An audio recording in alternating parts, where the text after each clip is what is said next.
Untuk kamu yang lagi belajar di kelas, disuruh maju malah gugup sama jantungan. Untuk kamu yang kalau ditanya guru tapi nggak berani ngejawab karena takut salah. Padahal kamu tahu jawabannya. Dan nanti ujung-ujungnya, padahal itu loh yang mau aku bilang, tapi nggak berani. Untuk kamu yang kalau presentasi di depan nggak berani karena takut malu. Untuk kamu yang suka panikan, jantungan, gemetaran. Sini, sini, sini, sini. Kita semedi dulu ya, semenit edukasi bersama Bu Molly, oke? Oke, kenapa hal-hal itu bisa terjadi? Misalnya seperti gemetaran, panas dingin, ya, kemudian jantungan, kalau disuruh maju di depan umum, oke? Penyebabnya banyak, ya.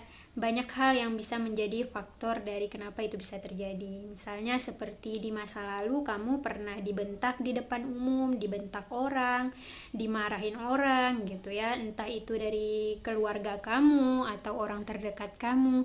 Nah, hal-hal itu bisa memicu apa yang kamu rasakan pada saat itu, yang kalau malu maju ke depan gitu, gemetaran, keringat dingin. Nah, itu adalah salah satu faktornya. Oke, sekarang kita bahas secara general ya. Jadi kalau kamu misalnya di depan umum atau dimanapun sedang mengalami serangan panik, entah itu karena trigger yang kamu dapatkan, membuat kamu jadinya sesak napas, gemetaran, jantungan, keringat dingin, gitu ya, atau serangan panik, kamunya jadinya panik gitu. Langkah pertama yang bisa kamu lakukan ketika kamu mengalami itu adalah tarik nafas. Tarik nafas, tahan nafas, hembuskan. Kemarin saya udah jelaskan rumusnya itu beda-beda. Ada 5, 7, 8, 4, 7, 8. Nah, kalau yang saya lakukan itu 8 tarik, 8 tahan, 8 hembuskan. Jadi rumusnya 8, 8, 8 gitu. Bu Molly, sebanyak mana itu dilakukan? Sebanyak yang kamu butuhkan sampai kamu merasa tenang gitu. Karena kalau kita panik dan jantungan, nafas kita tuh jadi cepat.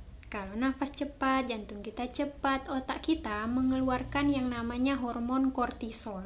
Oke, hormon kortisol itu apa? Hormon kortisol itu adalah hormon stres. Nah, otak kita tuh, oh ini orang lagi dalam tekanan, dalam keadaan stres, makanya jantungnya harus cepat, harus nafasnya juga harus cepat gitu. Nah, bagaimana untuk meminimalisir itu? Maka lakukan olah nafas, tarik nafas gitu. Jadi sebenarnya banyak tekniknya. Nah, ini adalah salah satunya gitu. Nanti teknik yang lain kita bahas di lain waktu ya.